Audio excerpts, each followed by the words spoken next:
जय जय माई राधा कृष्ण माई जय जय माई राधा कृष्ण माई जय माई शिरडी साई माई। जय सद्गुरुनाथ महाराज की जय। गुरुर्ब्रह्मा गुरुर्विष्णु गुरुर्देवो महेश्वरः गुरुर् साक्षात् परब्रह्मा तस्मै श्री गुरवे नमः। ध्यानमूलं गुरुर्मूर्ति पूजामूलं गुरुर्पादं मन्त्रमूलं गुरुर्वाक्यं मोक्षमूलं गुरुर्कृपा। लक्ष्मीपते कमलनाप सुरेश विष्णु वैकुण्ठ कृष्ण मधुसूदना श्री श्रीनिवासा ब्रह्मण्यकेशवा जनार्दना सक्र-बाणे विश्वरूपा विपो मम देगी करावलम्बम्। अनन्तकोटि ब्रह्माण्ड नायक राजातिराज योगिराज परब्रह्म सच्चिदानंद समर्थ सद्गुरु साईनाथ महाराज की जय। जगतमाते राधे कृष्ण माई की जय।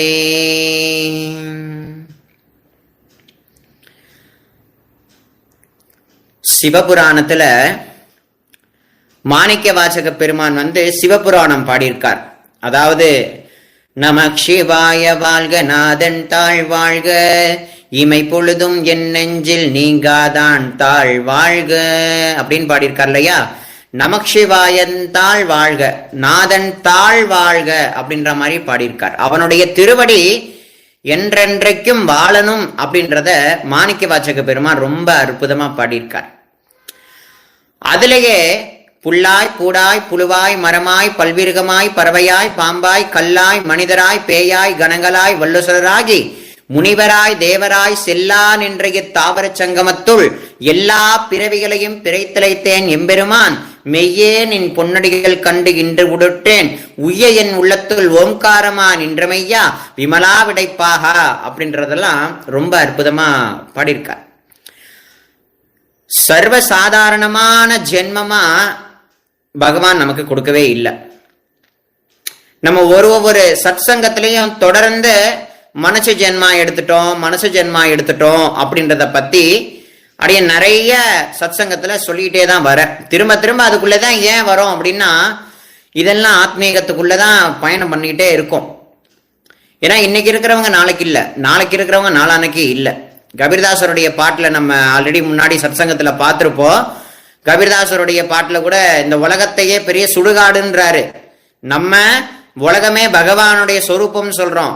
ஆனா கபீர்தாசருடைய அபங்கத்துல இந்த உலகமே பெரிய சுடுகாடு, அந்த சுடுகாட்டுல ஒருத்தன் மாட்டிக்கிட்டான், அவன் திக்கு திசை தெரியாம முழிக்கிறான்.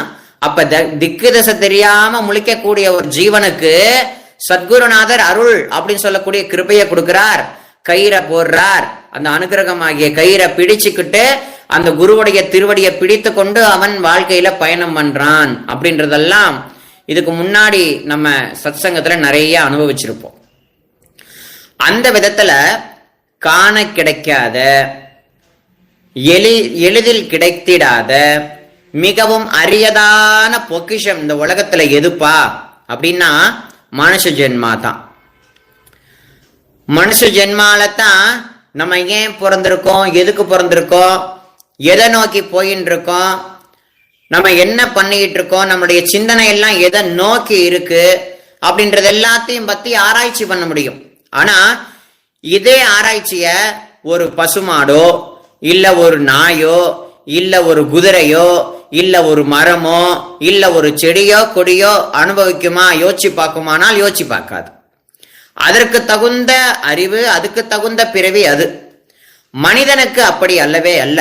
ரொம்ப டிஃப்ரெண்டானது கிடைக்கவே கிடைக்காது. கற்பனை கூட பண்ணி பார்க்க முடியாதான் இந்த மனுஷ பிறவிய கற்பனை கூட பண்ணி பார்க்க முடியாத அளவுக்கு ஒரு பிறவிய பகவான் கொடுத்து வச்சிருக்கானா. நம்ம இந்த சாயி சச்சரிதத்துல பாபாவுடைய அத்தியாயத்துல மனுஷ பிறவி எடுத்தாச்சு, பகவான் அடையறதுக்கு தான் இந்த பயன்படுத்தணும், வேற எதுக்காவது பயன்படுத்தணும்னா இந்த மனுஷ ஜென்மா வீணாயிடும் அப்படின்றதெல்லாம் ரொம்ப தெளிவா சச்சரிதத்துல நிறைய இடத்துல போட்டு இருக்கு. அந்த விதத்துல பகவானை அடையிறது தான் நம்மளுடைய நோக்கம் அப்படின்னா எல்லாராலையும் பகவான் அடைய முடியுமானால் அது அவ்வளவு சாமர்த்தியம் இல்லை இல்லையா? அதுக்கு முயற்சி பண்ணலாம். அப்ப அந்த முயற்சிக்கு ஒண்ணு தடுக்குது. என்ன தடுக்குது அப்படின்னா, நம்ம சம்சார வாழ்க்கையில சிக்கியாச்சு. அதாவது அம்மா அப்பா, சொந்தம் பந்தம், வண்டி வாகனம், வீடு, டீவு, கடனு, அந்த பிரச்சனை இந்த பிரச்சனைன்ற மாதிரி பலவிதமான சிக்கல்ல நம்ம சிக்கிக்கிட்டு இருக்கிறதுனால இந்த மாதிரி சிக்கல்கள் நமக்கு வாழ்க்கையில நிறைய சிக்கிக்கிட்டு இருக்கிறதுனால நம்மளால தெய்வீகத்தையோ தெய்வீகத்தை உணர வைக்கக்கூடிய மகான்களையோ நம்மளால உணர முடியுமானால் அது அவ்வளவு ஈஸி இல்லை அப்படின்றாங்க. அப்ப இந்த மாதிரி தத்தி தாவி தவிக்கக்கூடிய ஜீவன்களுக்கு அந்த பகவானே, அந்த ஈஸ்வரனே கீழே இறங்கி வராராம். என்னவா வரார் அப்படின்னா சச்சிதானந்த சத்குருவா வராராம். அந்த குருவா திருதான் குருவா வருது. அப்படி குருவாக வந்த அந்த சுவாமி நம்ம கூட வாழ்க்கையில ஜாயின் பண்றார். பாபா எப்படி நம்ம வாழ்க்கையில ஜாயின் பண்ணார்? பாபா சாயி அப்படின்னு சொல்லக்கூடிய குரு நம்ம வாழ்க்கையில எப்ப என்ட்ரானார் அப்படின்னு ஒரு பக்தர்களும் கொஞ்சம் ஆழமா சிந்திச்சு பார்த்தீங்க அப்படின்னா, அவர் என்ட்ரு ஆனது எப்படி, அவருடைய என்ட்ரு ஆகிறதுக்கு முன்னாடி, பாபா நம்மளுடைய வாழ்க்கையில வரத்துக்கு முன்னாடி நம்மளுடைய வாழ்க்கை எப்படி இருந்தது, பாபா நம்மளுடைய வாழ்க்கையில வந்ததுக்கு அப்புறம் பின்னாடி நம்மளுடைய வாழ்க்கை எப்படி இருக்கு அப்படின்றத கொஞ்சம் அலசி ஆராய்ந்து பார்த்தோம் அப்படின்னா அது புரியும். தெய்வத்துடைய கிருபை, குருவுடைய கருணை, குருவுடைய அந்த அன்பு, எதையும் எதிர்பார்த்திடாத பிரேம, அது நம்மளுக்கு நல்ல கிளீனா தெரியும். புரியுதுங்களா? அப்ப அதே பகவான் தான் குருவா நம்ம கூட சேர்ந்து பயணப்பட்டு நம்ம கூடவே இருந்து கொண்டு நமக்கே தெரியாம நம்மளுடைய வாழ்க்கையில என்ட்ராகி நம்மளுடைய வாழ்க்கையில வரக்கூடிய கஷ்டம் நஷ்டம் இன்பம் துன்பம் நல்லது கெட்டது எல்லாத்துலயும் குருவும் கலந்துகிறார். குருவும் கலந்து கொண்டு நம்மள அப்படியே என்ன சொல்றது அப்படின்னா வலி தாங்க முடியாம இருக்கும். சில பேருக்கெல்லாம் தொண்டை பிடிக்கிற அளவுக்கு கஷ்டம் இருக்கும். அந்த கஷ்டமே தெரியாத மாதிரி ஆக்கி அந்த கஷ்டத்தை அனுபவிக்க வைக்கக்கூடிய கலை குருநாதர் கிட்ட தான் இருக்கு. அப்பேற்பட்ட குருநாதர் நம்மளுடைய வாழ்க்கையில நமக்கு குருவா கிடைச்சிருக்கிறது நம்மளுடைய வாழ்க்கையில நமக்கு கிடைச்ச ஒரு பெரியதான பாக்கியம். இப்ப டாபிக் என்ன அப்படின்னா, இந்த 9 வார வியாழக்கிழமை விரதம் எப்படிப்பா இருக்கிறது அப்படின்றது ஒண்ணு. ரெண்டாவது, பாபாவுக்கு வேற ஒரு விரதம் ரொம்ப இஷ்டம். ஆனா அந்த விரதத்தை பத்தி யாருமே பேசுறது இல்ல. பாபாவுக்கு ஒரு இஷ்டமான ஒரு விரதம் இருக்கு, அது ரொம்ப பிரீதி அவருக்கு. அந்த மாதிரி ஒருத்தராவது இருக்க மாட்டாங்களான்னு அவரு தேடுறாரு பாபாவே. அப்படின்னா அப்ப இது 9 வாரம் இதுனா அப்ப 18 வாரமா இருக்குமோ அப்படின்லாம் கணக்கு போடாதீங்க. அதுக்கு வார கணக்கெல்லாம் கிடையாது, நாள் கணக்கெல்லாம் கிடையாது, நிமிஷ கணக்கும் கிடையாது, அதுக்கு கணக்கே கிடையாது. புரியுதுங்களா? அதை பத்தி நம்ம பார்த்துட்டு தான் வரப்போறோம். இப்போ ஃபர்ஸ்ட் நான் இதுக்கு முன்னாடி ஷார்ட்ஸ்ல ஒரு விஷயம் சொல்லியிருந்தேன். என்னன்னா, என்கிட்ட ஒரு அம்மா சாய்ராம் இந்த மாதிரி பாபாவுக்கு 9 வார வியாழக்கிழமை விரதம் எப்படி இருக்கிறது சாய்ராம் அப்படின்னு என்கிட்ட கேட்டதாகவும் நான் அந்த ஷார்ட்ஸ்ல சொல்லியிருந்தேன். அம்மா, என்கிட்ட இந்த 9 வார விவகாரத்தெல்லாம் கொடுக்காதீங்க. பாபாவுக்கு பட்னி கிடக்கிறது பிடிக்கவே பிடிக்காது. நீங்க பட்னி இருந்து பாபாவை சேவிக்கணும்னு நினைச்சாலும், பட்னி இருந்து பாபாவுடைய கிருபையை வாங்கணும்னு நினைச்சாலும் அது நடக்கவே நடக்காது. அப்படி சொன்னதுக்கு அப்புறம் என்ன சொன்னோம் அப்படின்னா, பாபாவுக்கு வைத்த பட்னி போட்டுத்தான் பாபாவுடைய அருளை வாங்கணும்னா அப்பேற்பட்ட பட்னியை பாபா அங்கீகாரம் பண்ணவே மாட்டார் அப்படின்றத தெளிவுபட அந்த சாஸ்ல அடியன் சொல்லியிருந்தேன். ஃபர்ஸ்ட் விரதம் அப்படின்றது என்ன அப்படின்றத ஃபர்ஸ்ட் நம்ம தெரிஞ்சுக்கணும். விரதம்ன்றாங்களே, கார்த்திகை மாச விரதம்ன்றாங்க, விநாயக பெருமானுக்கு விரதம்ன்றாங்க, கேதார கௌரி விரதம்ன்றாங்க, வரலட்சுமி விரதம்ன்றாங்க, அனந்த விரதம்ன்றாங்க, பிரதோஷ விரதம்ன்றாங்க, சத்யநாராயண பூஜை விரதம்ன்றாங்க, மௌன விரதம் சொல்றாங்க. இந்த மாதிரி பலவிதமான விரதங்கள் உண்டு, பலவிதமான விரதங்கள் உண்டு. ஆனா இப்போதைக்கு இந்த காலகட்டத்துல விரதம்னா என்ன, விரதம்னா என்னன்னு யார்ட்டையாவது கேட்டா, அதுவாப்பா காலில இருந்து 3 வேளை பட்னியை கடந்து தண்ணி கூட குடிக்காம பகவானுக்காக நான் வேண்டி பிரார்த்தனை பண்ணி என் காரியம் நடக்குன்றதுக்காக 3 வேளை பட்னி கடந்து எங்கேயோ ஒரு ஆபீஸ்ல வேலை பார்ப்ப, சிந்தனை ஃபுல்லா ஆபீஸ் வேலையா தான் இருக்கும். பகவானுக்கு அங்க என்ன வேலை? பட்னி இருந்து என்ன பிரயோஜனம் அப்படின்றதெல்லாம் கேள்விக்குறியான ஒரு விஷயம் தானே. அப்ப விரதம்னா என்ன அப்படின்றத பத்திர ஒரு ஆழமான கருத்தை ஃபர்ஸ்ட் நம்ம தெரிஞ்சுக்கணும். ஸ்தவன மஞ்சரி படிக்கிறோம் அப்படின்னா தாஸ்குன மகாராஜ் யார், தாஸ்குன மகாராஜை எப்படி பாபா ஆட்கொண்டார், தாஸ்குன மகாராஜுக்கும் பாபாவுக்கும் எப்படிப்பட்ட உறவு ஏற்பட்டு எப்படிப்பட்ட பக்தி கிடைச்சது, அந்த பக்தியினால எப்படி பாபா அவருக்கு ஸ்தவன மஞ்சரி எழுத வச்சார், அப்புறம்தான் ஸ்தவன மஞ்சரியை படிக்கிறோம் அப்படின்னா அப்ப அந்த பக்தியானது நம்மளோட ஹிருதயத்துல உட்காரும். சச்சரித்தத்தை எழுதின ஹேமாந்த் பந்த் யார், அவர் எப்படி பாபா கிட்ட வந்தார், பாபா கிட்ட வந்ததுக்கு அப்புறம் அவருடைய மனதில் என்னென்ன விகாரமான எண்ணங்கள் வந்தது, அந்த விகாரமான எண்ணங்களை பாபா எப்படி அடக்கி ஆண்டார், அதுக்கப்புறம் பாபா சச்சரிதம் எழுத ஊக்குவித்து சொன்ன உபதேசங்கள்லாம் என்ன அப்படின்றதெல்லாம் பத்தி நம்ம படிச்சு புரிஞ்சுக்கிட்டு தெரிஞ்சோம் அப்படின்னா நமக்கு ஓரளவாவது பக்தியில உட்காரும். அதே மாதிரி இப்ப பார்க்கிறோம், இந்த சாயி சச்சரிதத்தை எல்லாரும் பார்க்கிறோம், கரெக்ட் தானே. இந்த சாயி சச்சரிதத்தை யார் எழுதுனா, இந்த புக்கு, இந்த சின்ன ரெட் கலர் அட்டை புக்க சிறிடியில சமஸ்தானத்துல விற்கிறாங்க. இப்போதைக்கு 99 ரூபாயில அந்த புக்கு விற்கப்படுது. இந்த புக்கை யார் எழுதுனா, ஹேமாந்த் பந்த் எழுதுனதுன்னு எல்லாரும் சொல்றாங்க. இந்த புக்கை ஹேமாந்த் பந்த் எழுதல, ஹேமாந்த் பந்த் எழுதின புக்கு ஒரிஜினல் மராட்டி இருக்கு. அந்த நூலை பார்த்து குணாஜி அப்படின்னு சொல்லக்கூடியவங்க, அப்புறம் நம்ம சொக்கலிங்கம் சுப்பிரமணியம் அப்படின்னு சொல்லக்கூடியவங்க, இந்த மாதிரி எழுத்தாளர்கள்லாம் சேர்ந்து அந்த ஒரிஜினல் மராட்டி நூல்ல இருந்து தொகுத்து எழுதின புக்கு தான் இதெல்லாம். இந்த புக்கை யார் எழுதுனா அப்படின்னா குணாஜின்னு சொல்லக்கூடிய ஒரு பெரிய பாபாவோட அடியவர், அவர் எழுதின ஆங்கில நூல்ல இருந்து தமிழாக்கம் பண்ணப்பட்ட நூல் இது. இந்த நூலை எழுதினவர் சொக்கலிங்கம் சுப்பிரமணியம் அப்படின்னு சொல்லக்கூடியவர், கும்பகோணத்தை சேர்ந்தவர். இந்த சச்சரிதத்தை படிக்கக்கூடிய ஏராளமான அடியார்கள் கும்பகோணத்துல தான் இருக்காங்க.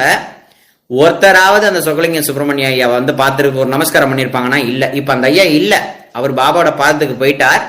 எதுக்கு சொல்ல வரேன் அப்படின்னா, ஒரு விஷயத்த நம்ம பேசுறோம் போறோம் வரோம் அப்படின்னா அர்த்தம் தெரியாம எதுவுமே பண்ணக்கூடாது, அர்த்தம் தெரிந்து கொண்டு பண்ணணும் அப்படின்றதுதான் ஒரு முக்கியமான ஒரு விஷயம்.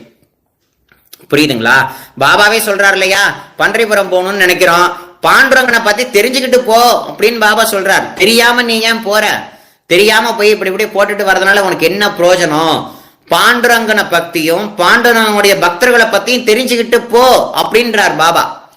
அப்படி விரதத்தை பத்தி தெரியாமலேயே நம்ம விரதம் இருக்கிறதுனால நமக்கு என்ன லாபம், ஷிரடியினுடைய மகத்துவத்தை பத்தி தெரியாமலேயே நம்ம ஷிரடிக்கு ஓடுறதுனால என்ன லாபம், பாபாவுடைய மகத்துவம், பாபாவுடைய லீலா வினோதம், பாபாவுடைய கல்யாண குணம், அவருடைய அற்புதமான சுரூப லாவண்ய ரூபம், இத பத்தி முழுமையா தெரியறதுக்கு அவ்வளவோ எல்லாராலையும் அப்சர்வ் பண்ண முடியாது.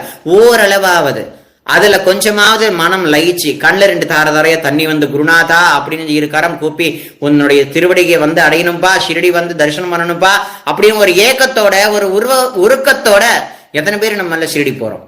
அப்ப எதுவுமே இல்லாம பணங்காசு இருக்கு, பாபாட கிருப்பைன்னு ஒண்ணு கொட்டி கிடக்கு. பாபாட கிருப்பை அதுக்கு நல்லவன் கெட்டவன், இவன் குடிகாரன், இவன் நல்லவன், இவன் ஏழை, இவன் பணக்காரன், இவன் இருக்கப்பட்டவன், இவன் இல்லாதப்பட்டவன் என்ற வேறுபாடே குருநாதனுக்கு கிடையவே கிடையாது. அப்படிப்பட்ட சுவாமி தன்னுடைய கருணையை வாரி வாரி வாரி வாரி வழங்கக்கூடிய சுவாமி. அப்படிப்பட்ட சுவாமிக்கு விரதம் இருக்கிறது அப்படின்றது ஒரு பக்கம். அந்த விரதம்னா என்ன அப்படின்றத ஆழமான விஷயத்தை பத்தி தெரிந்து கொண்டுதானே நம்ம எல்லாம் விரதம் இருக்கணும். தெரியாம விரதம் இருக்கிறது நல்லதா? இப்பெல்லாம் பாபாவுடைய நிறைய கோவில்கள்ல என்ன நடக்குது அப்படின்னா 9 வார வியாழக்கிழமை விரதம் அப்படின்றது ரொம்ப ஃபேமஸா போயிட்டு. ஆனா எதுக்கு இந்த வியாழக்கிழமை விரதம் இருக்கிறோம், ஏன் இருக்கிறோம், பட்னி இருந்தா பாபாவுடைய கிருப்பை கிடைக்குமா?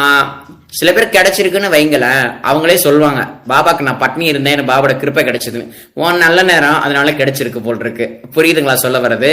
கெட்ட நேரம் இருந்தா இப்ப கிடைக்காதான்னு. பட்னி இருந்தா குருநாதனுக்கு பிடிக்காது, அப்ப பாபாக்கு விரதம் இருக்கிறது பிடிக்காதா? அந்த கேள்விக்கு தான் இப்ப அடியேன் வரப்போறேன். விரதம் அப்படின்றது என்ன அப்படின்னா உண்ணும் உணவை விடுத்தல் அப்படின்றது அர்த்தமாகும். இந்த விரதத்துக்கு இன்னும் 2 பேர் சேர்க்கலாம். உபவாசம் அப்படின்றது ஒரு வார்த்தை, நோன்பு இருத்தல். இந்த மார்கழி மாதத்துல ஆண்டாள் தாயார் நோன்பு இருக்கிறாங்க இல்லையா, அந்த மார்கழி திங்கள் மதிநிறை நன்னாளாம் அப்படின்னு சொல்லக்கூடிய திருப்பாவை இதெல்லாம் இந்த சமயத்துல தான் பாடப்பட்டு வருது. அப்படிப்பட்ட காலத்துல நோன்பிருத்தல் இது வந்து எந்தெந்த மதங்களுக்கு எந்தெந்த விஷயங்களுக்கு உண்டு அப்படின்னா பாத்தீங்கன்னா, சைவத்திலையும் விரதங்கள் உண்டு, வைணவத்திலையும் விரதங்கள் உண்டு, சாக்த சக்தி வழிபாட்டிலையும் விரதங்கள் உண்டு, பௌத்த சமயத்திலையும் விரதங்கள் உண்டு, சமண சமயத்திலையும் விரதங்கள் உண்டு, இஸ்லாத்திலையும் விரதங்கள் உண்டு, கிறிஸ்துலையும் விரதங்கள் உண்டு. நோன்பு இருக்கிறதுன்னு அர்த்தமாகும். இந்த விரதத்தை பத்தி இப்ப நம்ம சொல்லியாச்சு. உணவை விடுத்தல் அப்படின்றது அர்த்தமாகும். நீங்க எல்லாருமே இப்ப நீங்க இந்த லைவ்ல இருக்கக்கூடிய நீங்க எல்லாருமே பாபாவுடைய அருளால பலவிதமான பாகவதமா இருக்கட்டும், புராண இதிகாசங்களா இருக்கட்டும், ஏன் பகவத்கீதையே தான் கூட வச்சுக்கோங்களேன். அல்ல பகவானே சொல்றான். என்ன சொல்றார் பகவான் ஸ்ரீ கிருஷ்ணர் என்ன சொல்றார் அப்படின்னா, எதெல்லாம் சாப்பிடணும் எதெல்லாம் சாப்பிடக்கூடாதுன்னு அவரே பிரிச்சு பிரிச்சு காட்டுறார். எதுக்கு பிரிச்சு பிரிச்சு காட்டுறாரு? சாப்பாடுன்றது எல்லாம் ஒண்ணுதானு நம்ம நினைக்கிறோம், அது தப்பா. சாப்பாட்டுல கூட காரம், உப்பு, புளி, மிளகா, பூண்டு, கடுகு, வெங்காயம் இது எதுவுமே சேர்க்காம சாத்வீக உணவை சாப்பிட்டுட்டு வா அப்படின்றதெல்லாம் அர்ஜுனனுக்கு உபதேசிக்கிறார் கண்ணபெருமான். அப்ப ஒன்னொன்னுக்கும் ஒரு நியமத்தை பகவான் வந்து வச்சிருக்கிறத போல இந்த பகவான அடையிற மார்க்கத்துக்கு ஏதுவா இருக்கக்கூடியதுதான் இந்த விரதமே ஒழிய நம்மளுடைய லௌகிக விஷயத்த பூர்த்தி பண்ணி கொடுக்கக்கூடியதுக்கு விரதம் இருக்கணும்னு அவசியம் இல்லையா, பட்னி இருந்து விரதம் இருக்கணும்னு அவசியம் இல்லையா. பகவானை நினைக்கிறதுக்கு ஃபர்ஸ்ட் உடம்புல ஒரு சக்தி இருக்கணும். அந்த சக்தி தான், அந்த சக்தி எப்படி வரும்? சாப்பிட்டா வரும். அப்ப சாப்பிட்டுட்டு அந்த தெய்வத்தை நினைக்கக்கூடிய தன்மைக்கு வந்தா தான் அந்த கிருபை கிடைக்கும் அப்படின்றத தான் பாபா வந்து எண்ணற்ற அடியார்களுக்கு வந்து சொல்லி கொடுத்தார். பொதுவா சத்திய யுகம் அப்படின்னு சொல்லக்கூடிய ஒரு யுகம், அந்த சத்திய யுகத்துல வந்து பாத்தீங்கன்னா ஞானத்தினால மோட்சம் கிடைச்சது. அடுத்து திரேதா யுகம், திரேதா யுகத்துல தானம் பண்றதுனாலேயே மோட்சம் கிடைச்சது. துவாபர யுகத்துல யாகம் பண்றதுனாலேயே மோட்சம் கிடைச்சது. அத போல கலியில எதை செஞ்சா மோட்சம் கிடைக்கும் அப்படின்னா, பக்தி பண்ணா மோட்சம் கிடைக்குமா, பக்தி செய்தால் மோட்சம் கிடைக்கும் அப்படின்றத சொல்றார். பக்தி என்ற வலைக்குள் அகப்படும் இறைவன் அப்படின்றது திருவாசகம். அன்பென்னும் பிடியுள் அடகப்படும் மலையே அப்படின்னு சொல்லக்கூடியது. இந்த மாதிரி நிறைய திருவாசகங்களா இருக்கட்டும், திருமுறைகளா இருக்கட்டும், 4000 திவ்ய பிரபந்தம் இது போன்ற உயர்ந்ததான நூல்களா இருக்கட்டும், சக்தி வழிபாடா இருக்கட்டும், குமார வழிபாடா இருக்கட்டும், அதாவது கந்த சஷ்டி வழிபாடா இருக்கட்டும், எல்லாத்துலயுமே எது போதிக்கப்படுது அப்படின்னா பகவான அடையறதுக்கான மார்க்கத்தை தான் அது போதிக்குதே தவிர வைத்த காய போட்டு பட்னி கிடக்கிறத அது வந்து போதிக்கல. அப்ப நிறைய பேர் இந்த விரதம்லாம் இருக்காங்களேப்பா, இந்த ஒரு வேளை சாப்பிடணும் அப்படின்லாம் நிறைய பேர் சொல்றாங்களேப்பா அப்படின்னா, ஃபர்ஸ்ட் இந்த உணவு உண்ணாம இருக்கிறதுக்கான நிலை என்ன அப்படின்னு கேட்டீங்கன்னா, ஒருத்தருக்கு ஒரு பிரார்த்தனை இருக்கு, லௌகிகமான பிரார்த்தனை. அந்த லௌகிகமான பிரார்த்தனையை நிறைவேற்றுறதுக்காக பட்னி கிடந்து வயிற்றை காய போட்டு அந்த பகவான் கிட்ட பிரார்த்தனை பண்றாங்க. பட் ஆனா அந்த பிரார்த்தனை நிறைவேறலன்னு வைங்களேன், அந்த பகவான உனக்காக நான் பட்னி கிடந்தேன்னு நீ எனக்கு ஏன் கொடுக்கல, அவ்வளவுதான், அந்த சாமி கட்டு அடுத்த சாமிக்கு போயிடுவாங்க. சொல்றது அர்த்தம் புரியுதுங்களா? மனோ வாக்கு காயம் இத வந்து ஒரு நிலைப்படுத்தி பகவான எண்ணக்கூடிய நிலைக்கு அழைச்சிட்டு போறதுதான் விரதம். பகவான சிந்திக்கணும், குருநாதனுடைய கருணையை அனுபவிக்கணும், குருவை பத்தின தத்துவத்தை புரிந்து கொள்ளணும், பகவானுடைய எல்லையற்ற அந்த சுந்தரமான வடிவத்தை தரிசிக்கணும். அப்படின்னா ஆத்மீக சாதனை செய்யக்கூடியவர்களுக்கு இந்த மாதிரி விதமான இந்த அதாவது ஒருவேளை உண்றது, தண்ணி சாப்பிடாம இருக்கிறது, இது போன்ற விஷயங்கள் உண்டு. ஏகாதசி விரதம்ன்றது ரொம்ப ஆதி காலத்திலேருந்து பண்டைய காலத்திலேருந்து இருக்கு, ஆதி காலத்திலேருந்து இருக்கு. அந்த காலத்திலேருந்து இந்த காலம் வரைக்கும் ஏகாதசி விரதத்தை அனுஷ்டிக்கக்கூடிய உத்தமமான பக்தர்கள் இந்த தேசத்துல இருக்காங்க. அவங்களாம் எதுக்காக இருக்காங்கன்னா பகவானுக்காக அந்த விரதம் இருக்காங்க. அந்த பகவானுக்காக ஏன் இருக்காங்கன்னா நம்ம அந்த பகவான் கிட்ட போகணுன்றதுக்காக விரதம் இருக்காங்களே தவிர நம்மள மாதிரி லௌகீகமான விஷயத்துக்கு விரதமானது இருக்கப்படுதல் இல்லை அப்படின்றத வந்து ரொம்ப கிளீனா அடின்னு சொல்லிக்கிறேன். பகவானை அடையணுமா, குருநாதருடைய கருணையை புரிஞ்சுக்கணுமா, நீ பட்னி இருங்கிறத காட்டிலும் நீ நல்லா ஓரளவு சாப்பிடு, அரை வயிறு சாப்பிடு. அரை வயிறு சாப்பிட்டுட்டு அந்த தெய்வத்தை பத்தின சிந்தனை பண்ணணும்னா ஃபர்ஸ்ட் தெய்வத்தை பத்தி படிக்கணும். பாபாவுடைய சச்சரிதத்தையோ குரு சரிதத்தையோ பாகவதத்தையோ ராமாயணத்தையோ தேவி பாகவதத்தையோ என்னென்னலாம் ஆத்மீக தெய்வீக நூல் உன்னுடைய மனசு எதுல செயல்படுதோ, உன்னுடைய மனசு முருகன் கிட்ட ஈடுபடுதா திருப்புகளை படி, ஈஸ்வரன்ட்ட ஈடுபடுதா சிவபுராணத்தை பாடு, மாணிக்க வாசகர் மாதிரி உருகி அழுவு. உன்னுடைய மனசு பெருமாள் கிட்ட போதா ஆழ்வார்கள் மாதிரி நீ பக்தி பண்றதுக்கு முயற்சி பண்ணி அந்த பக்தி ஆழ்வார்களால எழுதப்பட்ட அந்த 4000 திவ்ய பிரபந்த பாசுரங்களை நீ மனமா உருகி பாடு. அப்ப அதுக்கெல்லாம் நித்திய நியமமா அபிஷேகம் பண்றது, ஜபம் பண்றது, அந்த பூஜா ரூம்ல அந்த பகவானை நினைத்து கொண்டு தன்னை மறந்து, தன்னுடைய சூழ்நிலைகளை மறந்து, பசிய மறந்து, தாகத்தை மறந்து, அந்த பகவானுடைய சொரூபத்தோட ஒடுங்கி இருக்கக்கூடிய நிலையில இருக்கிறதுல அவங்க தன்னை மறந்துடுவாங்க. பசி இருக்காது, தாகம் இருக்காது. அப்ப அது ஒரு விதமான ஆனந்தமான நிலையை அடையறதுக்குத்தான் இந்த விரதங்களே தவிர லௌகீகமான விஷயங்களுக்காக இந்த விரதங்கள் இருக்கக்கூடாதுங்கிறது தான் பாபாவுடைய பெரிய விஷயம். விரதம் அப்படின்றது சைவத்துல இருக்கு, வைஷ்ணவத்துல இருக்கு. அதுல அவர்கள் சொன்னபடி அவர்கள் விரதம் இருக்கலாம். அதுல எந்த மாற்று கருத்தும் இல்லை. அடியன் அதுக்குள்ள வரமாட்டேன். ஏன்னா நமக்கு குருநாதர் சாயி. பாபாவுடைய மார்க்கத்துல பாபாவுடைய எண்ணிலடங்கா பக்தர்கள் பாபாவுக்காக நான் பட்னி இறந்து விரதம் இருக்கிறேன் அப்படின்னு சொல்றது தப்பு அப்படின்றது நிறைய மகான்கள் சொல்லியிருக்காங்க. பாபாவே தப்பு அப்படின்றார்.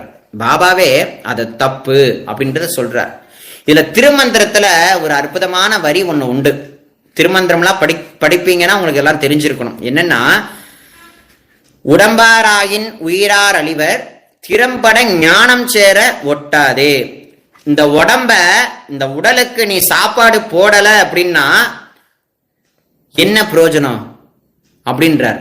இந்த உடம்புக்கு நீ சாப்பாடு போட்டா தான் உடம்புக்கு ஒரு சக்தி கிடைக்கும்.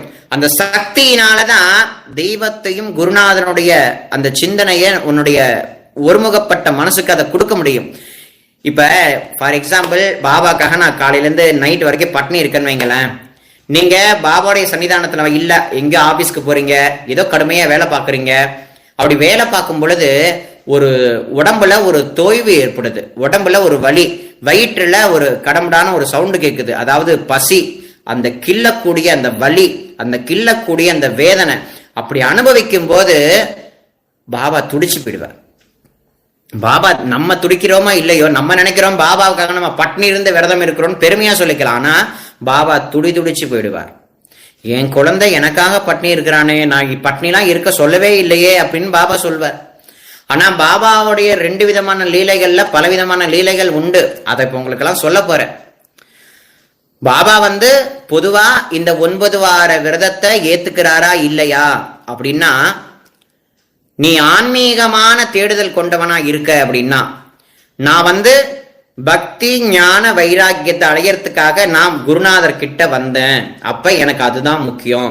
தீட்சித், காகா சாஹிப் தீட்சித் மாதிரி பக்தி, ராதா கிருஷ்ணமாயி அம்மா மாதிரி தேடுதல் கொண்ட பக்தி, அப்புறம் யாருன்னா மகசால்பதி மாதிரி நல்ல திடமான பக்தி. இப்ப இந்த மாதிரி பக்தி கொண்டவங்கலாம் அவங்களுடைய சிந்தனை பூரா பாபா பாபா பாபா, பாபாவுடைய திருவடியை அடையிறது மட்டும்தான் நோக்கம். வீட்டுல வண்டி வாங்கணும், வீட்டை கட்டணும், குழந்தைங்களை எடுத்துக்கணும், அது பண்ணணும், இது பண்ணணும்ன்ற வேற எந்த நோக்கமும் கிடையவே கிடையாது அவங்களுடைய சிந்தனையில. அவங்களுடைய ஒருமுகப்பட்ட சிந்தனையில குருநாதர் மட்டும்தான், வேற எதுக்குமே இடம் கொடுக்கல. ஆனா நம்மளால குருநாதருக்கு மட்டும் இடம் கொடுக்க முடியுமானா கொடுக்க முடியாது. நமக்கு நிறைய பிக்கல் புடுங்கல் இருக்கு. அதாவது மூட்டை பூச்சி கடியில மாட்டிக்கிட்டு இருக்கோம் அந்த உலகத்துல. இந்த பக்கம் போனா இந்த பக்கம் கடி, அந்த பக்கம் போனா அந்த பக்கம் கடி. அப்ப எப்பதான் ரெஸ்ட் கிடைக்குதுன்னா தூங்கும் போது ரெஸ்ட் கிடைக்குது, தூங்கும் போது பகவான் தாளாட்டுறான், இப்படி எல்லாம் கஷ்டப்படுறியேடா அப்படின்னு சொல்லி பாபா வருத்தப்பட்டு பக்கத்துல தலைமாட்டுக்கு அடியில உட்கார்ந்துருப்பாராம். பாபா தலைமாட்டுக்கு மேல உட்கார்ந்துருப்பாராம். அப்படியே தலைய வருடி கொடுப்பாராம் சுவாமி. இந்த ஜீவனை எப்படியாவது கடை தேரணுமேனு பாபா துடிப்பாராம். அப்ப அந்த மாதிரி இக்கட்டான சூழ்நிலைகள்ல மாட்டிக்கிட்டு இருக்கக்கூடிய நம்மளுடைய அந்த லௌகிகமான காரியத்துக்காக பாபாவுக்கு, நான் சொல்றது ஈஸ்வரனுக்கோ மகாவிஷ்ணுவுக்கோ அம்பாளுக்கோ குமாரனுக்கோ கிடையாது. நான் அடியேன்னு சொல்லிட்டு இருக்கிறது பாபா அப்படின்னு சொல்லக்கூடிய சுவாமிக்கு. அந்த குருநாதனுக்காக பட்னி இருந்து நான் பாபாக்கு விரதம் இருக்குங்கிறத மட்டும் நீங்க எல்லாரும் தவிர்த்துருங்க. சரி, இப்போ தவிர்த்துருங்க. பாபாக்கு பிடிக்காதுன்னு சொல்றீங்களே, பாபாக்கு பிடிக்காம வேற யாராவது பாபாக்கு விரதம் இருந்தாங்களா? பாபா அதை கண்டிச்சாரா அப்படின்னு நீங்க ஒரு கேள்வி கேட்டீங்கன்னு வைங்களேன். கண்டிச்சிருக்கார். என்ன கண்டிச்சிருக்கார் அப்படின்னா, திருமதி கோகலே அப்படின்னு சொல்லக்கூடிய அம்மா, அந்த அம்மா பாபாவை பார்க்கறதுக்கு ஷிரடிக்கு வந்தாச்சு. பாபாவுக்காக பட்னி இருக்கிறேன் அப்படின்ற ஒரு சங்கல்பம்லாம் சொல்லக்கூடாது. பாபாவுக்காக நான் பட்னி இருக்கேன், சாப்பிட மாட்டேன் அப்படின்ற ஒரு எண்ணம். அந்த அம்மா பட்னி இருக்காங்கிறத தெரிந்து கொண்ட பாபா, அந்த அம்மாவால பட்னிலாம் இருக்க முடியாது, துடிச்சு போயிடுவாங்க, ஏற்கனவே உடம்போட நிலை என்னன்றது குருநாதனுக்கு நல்லா தெரியும். அப்ப பாபாவுடைய இன்னொரு அடியவர் வீட்டுல அந்த அம்மாவால சமைக்க முடியாத சூழ்நிலை, வீட்டுக்கு விலக்கா இருந்தாங்க. அப்ப அவங்க வீட்டுல சமைக்கிறதுக்கு ஆள் இல்லாத சூழ்நிலையில பாபா இந்த திருமதி கோகலேன்னு சொல்லக்கூடிய அம்மாவை அவங்க வீட்டுக்கு போய் சுட சுட போலி செஞ்சு அங்க இருக்கிறவங்களெல்லாம் கொடுத்துட்டு, நீ நல்லா சாப்பிடு அப்படின்றத பாபா சொன்னார். அப்ப பாபா அந்த அம்மாவுடைய அந்த பட்னியை ஏத்துக்கிட்டாரா அப்படின்னா ஏத்துக்கவே இல்லை. அப்ப பாபா அந்த மாதிரி லௌகீகமான ஆசைகளுக்கு தன் பக்தர்கள் பட்னி இருக்கக்கூடாது அப்படின்றத பாபா அந்த ஒரு லீலை மூலமா கரெக்டா பாபா கொடுத்திருக்கார். அதே மாதிரி பாபா தன்னுடைய எண்ணற்ற அடியார்களுக்கு சொல்லக்கூடிய பெரிய விஷயம் என்னன்னா, பசியோட யாராவது இருந்தாங்கன்னா அவங்களுக்கு சாப்பாடு போடும், யாருடைய வயிறும் காயக்கூடாது, எல்லாருக்கும் அன்னதானம் பண்ணுங்க அப்படின்னு சொல்லக்கூடிய உயர்ந்த லட்சியத்தை பாபா தன் பக்தர்களுக்கு சொல்லி கொடுத்திருக்கார். யாருடைய வயிறும் காயக்கூடாது அப்படின்றத பாபா பூர்ணமா சொல்லியிருக்கார். அப்படிப்பட்ட பாபாவுக்கு நம்ம பட்டினி இருந்து வைத்த காய போட்டு ஒரு வேளை நடந்தா சிரிப்போம், நடக்கலன்னா பாபாவை திட்டுவோம். இந்த ஆளுக்கு வைத்த பட்னி போட்டு விரதம் இருந்தானே 9 நாள் வியாழக்கிழமை ஒண்ணுமே நடக்கலையேன்னு சொல்லி அடுத்த சாமின்னு போறதுனால என்ன பிரயோஜனம்னா ஒரு பிரயோஜனமும் கிடையவே கிடையாது. சொல்றதோட அர்த்தம் புரியுதுங்களா? அதையும் தாண்டி பாபாவே அவருடைய வாழ்க்கையில நடந்த ஒரு சம்பவத்தை குரு கடவுள் தேவை அப்படின்ற ஒரு பாபாவுடைய இந்த அத்தியாயத்துல அவரே தன்னுடைய வாழ்க்கையில அது ஒரு இதுவா காட்டியிருக்கார். 4 பேர் சேர்ந்த ஒரு அடியவர்களுடைய குழு, அதுல 4ஆமவர் பாபாவாம். 4 பேரை கடவுளை தேடுறாங்களாம், எங்கெங்கேயோ போய் தேடுறாங்க. உச்சி வெயிலாயிடுச்சு, 4 பேருக்கும் பசி, பாபாவுக்கும் அந்த நேரத்துல பசியாம். அப்ப அங்க தூரத்துல ஒரு வனஜாரின்னு சொல்லக்கூடிய ஒரு காட்டுக்குள்ள இருக்கக்கூடிய ஒரு நபர், பாவம் பசியோட இருப்பாங்களே, இவங்க சாப்பிட்டாங்கன்னா சாப்பிட்டுட்டு அவங்களுடைய லட்சியம் எதுவோ அதை தேடுனா கிடைக்குமேன்றது அவருடைய எண்ணம். அப்ப 3 பேர்கிட்டையும் அந்த வனஜாரின்றவர் கேட்கும் போது அவர் அலட்சியப்படுத்திட்டு போயிடுறாங்க. ஆனா பாபாட்ட வந்த போது, நீ அதை சாப்பிட்டுட்டு போயப்பா, சாப்பிட்டுட்டு தேடு, உனக்கு எல்லாமே கிடைக்கும் அப்படின்றத சொன்ன பிறகு பாபா வாங்கி சாப்பிட்டாராம். சாப்பிட்ட சனத்துல குருவோட தரிசனம் கிடைச்சது. அப்ப உணவே பிரம்மம், கடவுள், அதாவது உணவே கடவுள் அப்படின்றத பாபா அந்த லீல மூலமா காமிச்சார். நீ பட்னி இருந்து தெய்வத்துடைய அருளை இந்த களியில அடையவே முடியாது. அந்த காலகட்டத்துல இந்த விரதங்கள், நியமங்கள், அனுஷ்டானங்கள், பக்தி, பூஜை, புனஸ்காரம் எல்லாம் தலை தோங்கி விளங்குச்சு, இப்பவும் விளங்குது. ஆனா நம்மள மாதிரி சாதாரணமான ஆட்களுக்கு அது ஆட்படவே படாது. அந்த மாதிரின்ற உயர்ந்த நிலைக்கு நம்மளால அவ்வளவோ போக முடியாதுங்கிறத தெரிந்து கொண்ட பாபா, அதனாலேயே தன் பக்தர்கள் பட்னி இருக்க கூடாது அப்படின்றத பாபா தெல்ல தெளிவா அவர் சொல்றார்.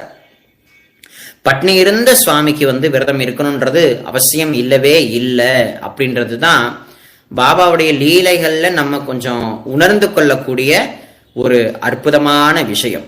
எந்த ஜீவனும் பசியோட இருக்கக்கூடாது, எல்லா ஜீவன்களும் சாப்பிடணும், வயிறார சாப்பிடணும், மனதார தெய்வத்தை நினைக்கணும். இப்ப நம்ம சாப்பிடாம இருக்கோம், ஒரு இடத்துக்கு போறோம், பாபா கோயிலுக்கே போறோம், 3 வேளை பாபா நான் உனக்கு 3 வேளையும் நான் பட்னி இருக்கேன்னு சொல்லி ஒரு கோயிலுக்கு போறோம் பாபாட்ட. அந்த பாபா கோயில அப்பதான் பஜனை நடக்குது, கை தட்டி நாம சங்கீர்த்தனம் நடக்குது, ஓம் சாய், ஸ்ரீ சாய், ஜெய சாயின்னு நாம சொல்லி பாடுறாங்க, ஆடுறாங்க. அப்ப நம்மளையும் அதுல சேர்த்துக்கும் போது நம்மளால கை தட்டுறதுக்கு ஃபர்ஸ்ட் உடம்புல சக்தி இருக்கணுமே. பாபாவுடைய திவ்யமான நாமத்தை சொல்றதுக்கு வாயில வாக் சக்தி இருக்கணுமே. எது இருந்தா அந்த சக்தி இருக்குமானால் வயிற்றுல உணவு இருந்தா, அந்த உணவு தான் பிரம்மம், உணவு தான் கடவுள் அப்படின்றத பாபா தெளிவா சொல்லியிருக்காரு.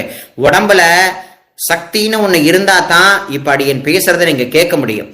நீங்க 3 வேளையும் ஏன் ஒரு வாரம் பட்னி இருந்தீங்கன்னா நான் சொல்றத உங்களால கேட்க முடியுமா அப்படின்னா கை தட்டி ஹரே ராம ராம ராம ஹரே ஹரே, ஹரே கிருஷ்ண கிருஷ்ண கிருஷ்ண ஹரே ஹரே அப்படின்னு சொல்லி பாட முடியுமா? அப்படின்னு சொல்லி ஆட முடியுமா? 10 பேரை பாட வச்சு அந்த குதூகலத்துல அந்த ஆனந்தத்தை அனுபவிக்க முடியுமானால் அனுபவிக்க முடியாது தானே பட்னி இருந்தா, வயித்த காய போட்டா. அப்ப ஜம்முன்னு நீ நல்லா சாப்பிடு, நல்லா நீ சாப்பிடு, சாப்பிட்டுட்டு நீ என்ன நினை அப்படின்றார் பாபா. நல்லா வயிறார சாப்பிடு, சாப்பிட்டுட்டு நீ என்ன நல்லா நினைச்சுக்கோ அப்படின்றார். அந்த சாப்பாடை பார்த்தாலே இது நம்ம அம்மா செஞ்ச சாப்பாடு, இது கடையில வாங்கின சாப்பாடெல்லாம் நினைக்காம குருநாதர் இந்த சாப்பாடை நமக்கு தந்திருக்கார், குருவுடைய பிரசாதம் அப்படின்னு குருநாதனை ஒரு செகண்ட் நினைச்சிட்டு அது அப்படியே சாப்பிட்டா அது குரு பிரசாதமா மாறிடும். குரு பிரசாதமே நமக்கு பெரிய எனர்ஜியா கிடைக்குமே.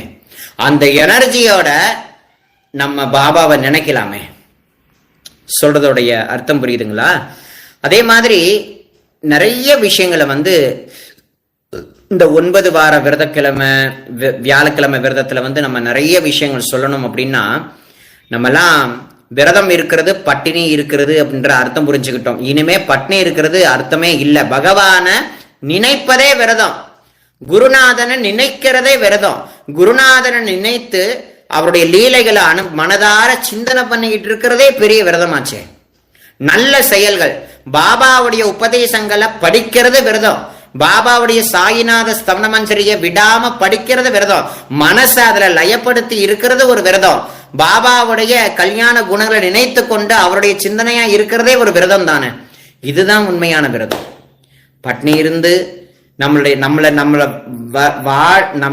வருத்திக்கிட்டு தான் பாபாவுடைய அந்த கிருபையை பெறணும்னா பாபாவோட கிருபை கிடைக்கும். இதுக்காகவாவது அந்த பாபா கொடுப்பார். ஆனா பாபாவுடைய மனது எப்படி பாடுபடும்?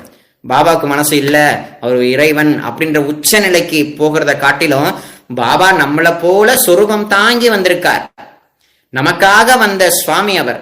அப்படிப்பட்ட சுவாமிக்கு நம்ம எதை எப்படிப்பட்ட விரதம் இருக்கணும்னா அவரை நினைக்கிறதே விரதம் தான், அவரை பார்க்கிறதே விரதம் தான், அவரை பத்தி பேசுறதே விரதம் தான். விரதம் நம்ம சொல்றோம், பட்னி இருக்கிறது தான் விரதம் இல்லைன்றதை இப்ப நம்ம ஓரளவாவது கொஞ்சம் புரிஞ்சிருப்போம். அப்ப பாபாவுக்கு என்ன பிரீதியான ஒரு விரதம் இருக்கலாம்? அப்ப இந்த 9 வாரம் விரதத்துக்கு நாங்க பட்னி இருக்க கூடாதுன்றீங்க. டெய்லி காலையில ஏந்திரிச்சு பாபாக்கு அபிஷேகம் பண்றதா இருந்தாலும் பண்ணலாம், சாயிநாத ஸ்தவனம் படிக்கிறதுனால படிக்கலாம், நல்லா சாப்பிட்டுட்டு தெம்பா பாபாவுடைய நாமத்தை பூஜை ரூம்ல உட்காந்து குருநாதா அப்படின்னு கத்துங்க, சாயிநாதா அப்படின்னு மனதார உருகுங்க. அப்படி உருகிறதுக்கு ஒரு சக்தி வேணும், அதுதான் ஆகாரம். புரியுதுங்களா? ஆன்மீக விஷயத்துல பாபாவுடைய அடியார்கள் போன வழியில பாபாவுடைய ஆன்மீக விஷயத்துல நிறைய பயணம் பண்ணணும்னு நினைச்சீங்கன்னா, நான் சொல்றது லௌகிகமா இல்ல, ஆத்மீக விஷயத்துல அப்படி போகணும்னு நினைக்கிறவங்க ஒரு வேளை உணவை விடலாம், 2 வேளை உணவை விடலாம், 1 வேளை ஆகாரம் எடுத்துக்கலாம், என்ன தூக்கத்தை குறைச்சிக்கலாம். பாபாவே அப்துல் பாபா அப்படின்னு சொல்லக்கூடிய பக்தர்கிட்ட நீ அதிகமா சாப்பிடாத, நீ அதிகமா தூங்காத அப்படின்னு பாபா உபதேசம் பண்ணியிருக்கார். ஏன் அவருக்கு உபதேசம் பண்ணார்னா ஆன்மீக சாதனைக்காக. அப்ப பாபாவுக்கு பட்னி இருக்கிறது பிடிக்குமா இல்ல பிடிக்காதா அப்படின்னா பாபாவுக்கு விரதம், அதாவது ஆன்மீக சாதனையில இருக்கக்கூடிய அந்த விரதமானது பாபாவுக்கு ரொம்ப பிடிக்கும். அதனாலதான் அப்துல் பாபா கிட்ட பாபா என்ன சொல்றாருன்னா நீ அளவோடு சாப்பிடு, நீ அளவோடு தூங்கு அப்படின்னு நியமத்தை கொடுக்கிறார். பாபா நித்திய நியமத்தை பாபா தன்னுடைய அடியார்களுக்கு ஆன்மீக விஷயத்துல லாபம் அடையறதுக்கான மார்க்கத்துக்கு நீ எப்படி வேணாலும் விரதம் இருந்துக்கோ, ஆனா லௌகிகமான விஷயத்துக்காக நீ என்கிட்ட பட்னி இருக்காத அப்படின்னு பாபா சொல்றார். ராதாபாய் தேஷ்முக் அந்த அம்மா பாபா கிட்ட உபதேசம் வாங்காம விடமாட்டேன், இதுக்காக நான் பட்னி கிடக்கிறேன்னு அந்த அம்மா. பாபா பார்த்தார், 2 நாளாச்சு, 3 நாள் பாபா போயிட்டாரம்மா, ஏமா நீ வயிற்றுல பட்னி போட்டு கிடக்குற, நீ என்கிட்ட உபதேசம் பண்ணணும் தானே வந்தேன், முதல்ல ஏன் குருநாதர்கிட்ட நான் என்ன கொடுத்தேன்னு நீ கேளு. ஸ்ரத்தா சபூரி, நம்பிக்கை பொறுமை, இதைத்தான் என் குருநாதனுக்கு நான் கொடுத்தனே தவிர ஒன்ன மாதிரிலாம் பட்னிலாம் கிடக்கலன்றார் பாபா. பட்னி கிடக்க குருநாதன் விடவே மாட்டார். அதுவும் நம்ம பாபா அம்மா மாதிரி, அம்மாவே தாயே, அப்படிப்பட்ட உலகளந்த அந்த தாயே சச்சிதானந்த சத்குருவா இந்த பூமியில வந்திருக்கு. அப்படிப்பட்ட சுவாமிக்கு தன் குழந்தைகள் பட்னி கிடந்து உடம்ப வருத்துக்கிட்டு இருக்கிறத ஏற்றுக்கொள்வாளா ஒரு அன்னையானவள் அப்படின்றத ஒரு அடியார்களும் கொஞ்சம் சிந்தனை பண்ணி பாருங்களேன். அப்ப நாங்க பாபாவுடைய அருளை எப்படிதான் பெறது அப்படின்னா, பாபாவுடைய சச்சரிதத்துல ஃபர்ஸ்ட் உங்க மனசை மூழ்கடிங்க. சாயிநாத ஸ்தவன மஞ்சரியை விடாம நீங்க படிங்க.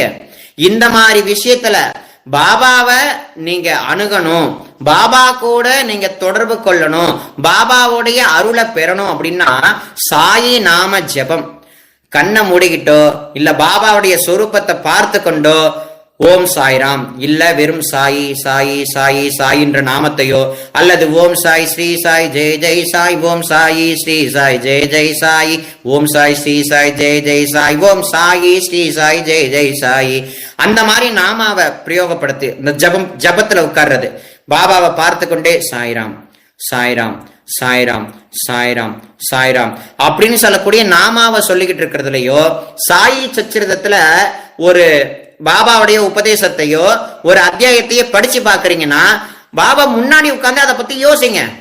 பாபாவை அத்தியாயத்தை படிச்சு அதை பத்தி யோசிங்க. அது ஒரு விரதமா போயிடும். சாயி நாம ஜபத்தை பண்றது ஒரு விரதமா போயிடும். பாபாவை பத்தி பேசுறது ஒரு விரதமா போயிடும். பாபாவை பத்தி காதுல கேட்கறது ஒரு விரதமா போயிடும். இதெல்லாமே விரதம் தான். சொல்றதோட அர்த்தம் புரியுதுங்களா?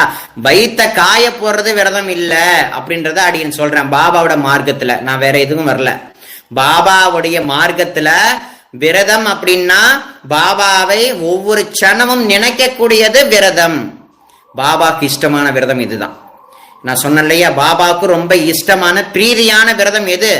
அவரை சதா நினைக்கிறது உண்மையான விரதம். புரியுதுங்களா? சதா சர்வ காலமும் குரு சிந்தனையா இருக்கிறது விரதம். சதா சர்வ காலமும் குருநாதனுடைய அந்த நாமம், அந்த சுவாமியுடைய திருவாக்குகள், இந்த வாக்குனாலேந்து வருது அவருடைய விரதம். இந்த மாதிரிலாம் அவருடைய சிந்தனையா இருக்கிறது அப்படின்னா உடம்புல ஒரு சக்தின்னு ஒண்ணு இருந்தா தானே அம்மா இப்போதைக்கு நமக்கு அந்த இது கிடைக்கும். அப்ப பக்தி பண்ணணும்னா உடம்புல ஃபர்ஸ்ட் சக்தி வேணுமா? அந்த சக்தி எது? ஆகாரமா இருக்கிறது யாரு? குருநாதனே. குருநாதன் தான் அந்த ஆகாரமா இருக்கார். இப்ப புரியுதுங்களா? ஆகையினால பாபாவை பத்தின விஷயங்கள்ல ரொம்ப கவனம் செலுத்துங்க. பட்னி தயை பண்ணி இருக்காதீங்க. ஆனா பாபா ஆத்மீக சாதனைகளுக்கு செய்யறதுக்கு தன்னுடைய பக்தர்களை பாபாவே ராதாகிருஷ்ண மையம்மாக்கு ஒரு வேளை உணவு தான் தருவார். 2 வேளை உணவு கிடையாது அம்மாக்கு. ராதாகிருஷ்ணமாயி அம்மா பாபா இருக்கார் இல்லையா, பாபா ராதாகிருஷ்ணமாயி அம்மாவுக்கு ஒரே ஒரு ரொட்டி தான் ஒரு நாளைக்கு கொடுப்பார். அந்த ஒரு ரொட்டியை சாப்பிட்டுட்டு தான் வாழ்ந்தாங்க அம்மா. பாபா எல்லா உயிர்களும் நல்லா சாப்பிடணும், பசி ஆறணும் அப்படின்னு நினைக்கிறாரு. ஆனா ஏன் ராதாகிருஷ்ணமாயி அம்மா விஷயத்துல பாபா கீழே இறங்கி வந்தார்? ஏன் அப்துல் பாபாவோட விஷயத்துல ஏன் பாபா கீழே வந்தார்? ஏன் மெகர் பாபா ஐயாவுடைய விஷயத்துல பாபா ஏன் கீழே வந்தார்? ஏன் உபாசனி மகராஜ் விஷயத்துல கீழே வந்தார்னா, இவங்கெல்லாம் ஆன்மீக சாதனை பண்றாங்க. நம்ம ஆன்மீக சாதனை பண்றோமா? அத்தனை பேருமையுடைய நோக்கமும் பாபாவுடைய திருவடியா தான் இருந்தது. நம்மளுடைய நோக்கம் பாபாவோட திருவடியா அப்படி இருக்கான்னு கொஞ்சம் ஆழமா சிந்தனை பண்ணி பாருங்க. நம்மளுடைய நோக்கம் பிரிஞ்சு போயிருக்கு.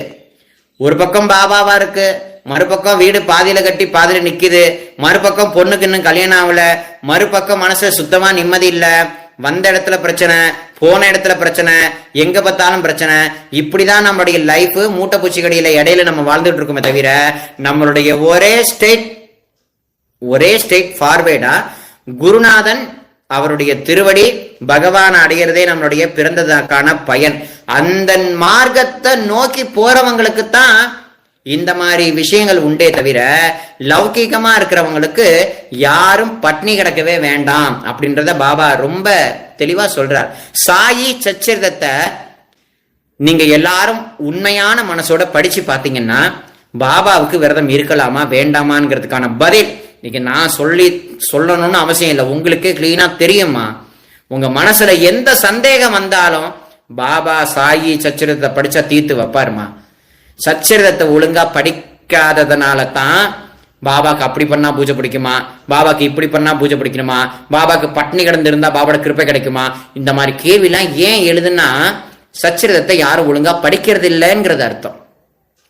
சச்சரிதத்தை ஒழுங்கா யாரும் படிக்கிறது இல்லைங்கிறது தான் அர்த்தமாகும். சச்சரிதத்தை நல்ல உள்ளார்ந்தமான மனசோட படிச்சோம் அப்படின்னா எந்த டவுட்டும் வரவே வராது. பாபா ஒரு லீலைகள்லையும் ஒரு கருத்தை கொடுத்திருக்கார் தன் பக்தர்களுக்கு. பட்னி இருக்காதென்றார், இன்னொருத்தரை நீ குறைச்சி சாப்பிடு, குறைச்சி தூங்குன்றார். அப்ப அதே சமயத்துல பிவி தேவ் உத்யாபான விழா, அவங்க வீட்டுல பலவிதமான விரதங்கள் இருந்திருக்காங்க. அந்த விரதத்தை பாபா ஆமோதிக்கிறார், ஒத்துக்கிறார். அந்த வீட்டுக்கு போய் சாப்பிடவும் போயிருக்கார் பாபா. அப்படின்னா அது குளமா, அதாவது பரம்பரையா இருந்திருக்கக்கூடிய ஒரு விரதம். அதை அனுஷ்டிக்கிறதுக்கு பாபா என்னைக்கும் தடை பண்ணவே மாட்டார். திடீர்னு நான் பாபாக்காக பட்னி இருக்கிறேன் அப்படின்னா மட்டும்தான் உதப்பார் பாபா. சாப்பிட்டு வா அப்படின்னு பாபா சொல்வார். இடையில அப்படிதான் ஒரு டிவோட்டி, நல்ல கதை கேளுங்க. ஒரு பாபாவுடைய பக்தர் தன்னுடைய நண்பர்களோட வந்திருக்கார். அன்னைக்கு ஏகாதசி. அந்த நண்பரை தவிர மீது எல்லாரும் ஏகாதசி விரதம் இருக்காங்க. பாபாவுடைய ஆரத்தி நடக்க போது பாபா அந்த டிவோட்டிய பாக்குறார். நீ சாப்பிட்டியான்னு கேட்டார். சாப்பிடல பாபா அப்படின்னு அவர் சொல்லல. நீ போய் சாப்பிட்டு வா அப்படின்றாரு. இல்ல பாபா, இன்னைக்கு நான் ஏகாதசி விரதம் இருக்கேன், நீ இருக்கியா இல்ல உன்னுடைய நண்பர்கள் இருக்காங்களான்னு கேட்டாரு. என்னுடைய நண்பர்கள் தான் பாபா இருக்கு, நீ முதல்ல சாப்பிட்டு வா, சாப்பிட்டு வந்தாதான் நான் ஆர்த்திக்கு ஒத்துப்பேன்றார் பாபா. சாப்பிட்டு வந்தாதான் நான் ஒத்துப்பேன் அப்படின்றார். ஏன்னா அவங்களுடைய வழியில பரம்பரையா அந்த ஏகாதசி விரதத்தை அவங்க அனுஷ்டானம் பண்ணிட்டு வராங்க. நீ புதுசா ஏன் அவங்க கூட சேர்ந்து அதை நீ பண்ற? அவங்க கூட சேர்ந்து, அதாவது இந்த வந்த டிவோட்டுக்கு ஏகாதசி விரதம் இருக்கணும்லாம் எண்ணம் இல்லை. ஆனா தன்னுடைய நண்பர்கள் பட்னி இருக்காங்களே, நானும் பட்னி இருக்கேன். இப்போ அர்த்தம் புரியுதுங்களா உங்களுக்கு? அவங்க ஏகாதசி விரதம் இருக்கிறாங்க, இருந்துட்டு போட்டும் அப்படின்னு பாபா ஆமோதிக்கிறார். அதுவே உன் நண்பன் ஏகாதசி விரதம் இருக்கிறான்னு பட்னி இருக்க, ஆனா நீ தாங்க மாட்டடா பசிய, நீ முதல்ல சாப்பிட்டுட்டு வா, நான் அப்புறம் ஆர்த்திக்கு வரலான்றார் பாபா. அப்ப பாபா எதுக்கு முக்கியத்துவம் கொடுக்கிறார்ன்றத நீங்க எல்லாரும் ஆழமா யோசிச்சு பார்க்கணும். புரியுதுங்களா? நானே சர்வ ஜீவராசிகளுக்குள்ளேயும் இருக்கேன். நீ ஏதாவது ஒரு நாய்க்கு பிஸ்கெட்டை போட்டினா அது என் வாய்க்கு சேருது அப்படின்னு பாபா சொல்றாரு. நமக்குள்ள ஆத்மஸ்வரூபமா இருக்கிறவர் அவர் இல்லையா? நம்ம டீ குடிச்சாலும் காபி குடிச்சாலும் சாப்பாடு சாப்பிட்டாலும் ஜீர்ணிக்கக்கூடிய சக்தியா குருநாதன் தானே இருக்கார். அப்ப இந்த வயிற்ற காய போட்டா குருநாதனால தாங்கிக்க முடியுமா அப்படின்னா முடியாது இல்லையா? இப்போதைக்கு இருக்கிற காலகட்டத்துக்கு நம்மள மாதிரி ஆளுங்களால பட்னி இருக்க முடியுதா? பட்னி இருக்க எங்கேயாவது முடியுதா நம்மளால? சாப்பிடலன்னா உடம்புலாம் படபடங்குது, இல்லைன்னா என்ன சொல்றதுன்னா மயக்கம் கீழே விழுந்துடுறோம். அந்த மாதிரி இருக்கிற நிலையில இருக்கிறோம் நம்ம. அப்படி இருக்கிற நிலையில நம்ம பட்னிக்கிட்டுலாம் இருந்தா நம்ம உடம்பை ஏன் வருத்திப்பானேன்றார் பாபா. அதனால அந்த மாதிரி விரதத்துக்கெல்லாம் தயை பண்ணி இடம் கொடுக்க வேண்டாம் அப்படின்னு பாபா சொல்றார். அதே மாதிரி வேண்டுதல், பாபா கிட்ட நிறைய பேர் வேண்டுதல்லாம் நம்ம நிறைய வைக்கிறோம் இல்லையா? அந்த வேண்டுதல்கள் எல்லாத்தையும் பாபா சில பேருக்கு நிறைவேற்றி வைக்கிறார், சில பேருக்கு நிறைவேற்றி வைக்கிறதே இல்லை, தாமதிக்கிறார். அதெல்லாம் ஏன் அப்படின்றதெல்லாம் நிறைய பக்தர்கள் கேட்கிறார். சரிங்களா? அதனால பாபா ஒருத்தர் தன் கிட்ட பிரார்த்தனை பண்றார் அப்படின்னா அந்த பிரார்த்தனைக்கு பின்னாடி இருக்கக்கூடிய நல்லது கெட்டது எல்லாத்தையும் பாபா நல்லா ஆலோசிச்சு பார்ப்பார். நம்மளால ஆலோசிச்சு பார்க்க முடியுமானா முடியவே முடியாது. அப்ப அதுல அவனுக்கு ஒரு கெட்டது ஏற்பட போகுது அப்படின்னு பாபாக்கு தெரிஞ்சிட்டு அப்படின்னா பாபா நடத்தியே கொடுக்க மாட்டார். ஆனா அவன் நினைச்சதை காட்டிலும் பெருசா ஒரு இடத்துக்கு அவனை அழைச்சிட்டு போவார். சொல்றதோட அர்த்தம் புரியுதுங்களா? அப்ப நடத்தி கொடுக்காத போது அவனுடைய மனசு தடுமாறி கீழே விழுந்து பாபா விட்டு அவன் அந்தாண்ட போயிடுறான். திடமான விசுவாசம், திடமான பக்தி இல்லாதனுடைய ஒரு விளைவா. ஆகையினால பாபாவுக்கு இந்த 9 வாரம் விரதம் தாராளமா இருக்கலாம். பட்னி யாரும் இருக்காதீங்க, நல்லா சாப்பிட்டுட்டு இருங்க, நல்லா சாப்பிட்டுட்டு அவரை நினைங்க, அவர் நாமத்தை சொல்லுங்க, சாய்நாத ஸ்தவன மஞ்சரிய பாராயணம் பண்ணுங்க. மொபைல் இருக்கா, ஹெட்போன் இருக்கா, பாபாவோட லீலைகளையா கேளுங்க, பாபாவுடைய திவ்யமான தரிசனத்தை பாருங்க. நீங்க எங்க வேணாலும் போங்க, என்ன வேணாலும் பண்ணுங்க, ஆனா மனச, உங்களுடைய ஆத்மஸ்வரூபத்தை குருநாதனுடைய திருவடிக்கு சமர்ப்பணம் பண்ணிடுங்க அப்படின்றார் பாபா. நல்லா சாப்பிடுயா, சாப்பிட்டு என் நாமத்தை சொல்லு, என்னுடைய லீலைகளை பலர்கிட்ட சொல்லு, பலர் சொல்ல நீ காது கொடுத்து கேளு. சாப்பிடலன்னா காது ஒழுங்கா கேட்காது, கண்ணு ஒழுங்கா பார்க்க முடியாது, வயிறுலாம் அப்படியே ஒட்டி போயிடும், உடம்பு டயர்ட் ஆயிடும். கை தட்டி நாம சொன்னா எங்க சொல்றது, நம்மளால முடியுமா அப்படின்னா முடியாது தானே. அவையினால ரொம்ப கவனம் அவசியம். பாபா தாயுமானவ சுவாமி, தயாபரன், கருணாமூர்த்தி. பாபா தாய்க்கு சமமான சுவாமி. தன் பிள்ளைங்க பட்னி இருக்க கூடாதுன்னு நினைக்கக்கூடிய ஒரு உயர்ந்ததான அன்னையானவள்கிட்ட பட்னி இருந்துதான் அவருடைய கிருபையை பெறணுன்றது கிடையவே கிடையாதுமா. அதனால இந்த 9 வார வியாழக்கிழமை விரதத்துல நல்லா சாப்பிட்டுட்டு சந்தோஷமா இருங்க. நான் இந்த பூஜை அப்படி பண்ணுங்க, பாபா இப்படி உட்கார வைங்க, அதெல்லாம் சொல்ல மாட்டேன். அதெல்லாம் உங்களுக்கு எல்லாருக்கும் தெரிஞ்சிருக்கு, நீங்க நல்லா பண்றீங்க, சூப்பரா பண்றீங்க, எல்லாம் நல்லா பண்ணுங்க, பட்னி மட்டும் இருக்க வேண்டாம்னு சொல்றேன். ஆனா உங்களுடைய வர்ணாசிரம தர்மப்படி, அதாவது உங்களுடைய காலகட்டத்திலேருந்து பெரியவங்க யாராவது கந்த சஷ்டி விரதத்தையோ இல்ல ஏகாதசி விரதத்தையோ இல்ல ஒரு உத்தமமான வைபவத்தை நிறைந்த விரதத்தையோ அனுஷ்டிச்சிருக்காங்க அப்படின்னா அதை விடாம நீங்க ஃபாலோ பண்ணுங்க, அதுல நீங்க கவனம் செலுத்துங்க. அதுக்கு பாபாவுடைய பூர்ணமான கிருப்பை கிடைக்கும். பிவி தேவ் வீட்டுல அதான் நடந்தது.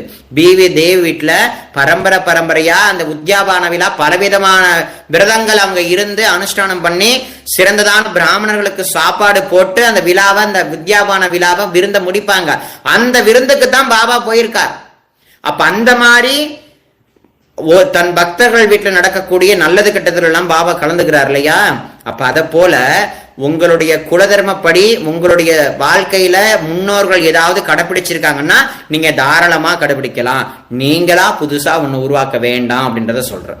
உங்களுக்கு ஏகாதசி விரதம் இருக்கணும்னு ஆசையா, சந்தோஷமா இருங்க, எதுலையும் குறை இல்லவே இல்லை. உங்களுக்கு கந்த சஷ்டி விரதம் இருக்கணும்னு ஆசையா, சந்தோஷமா இருங்க, எதுலையும் குறை இல்லை.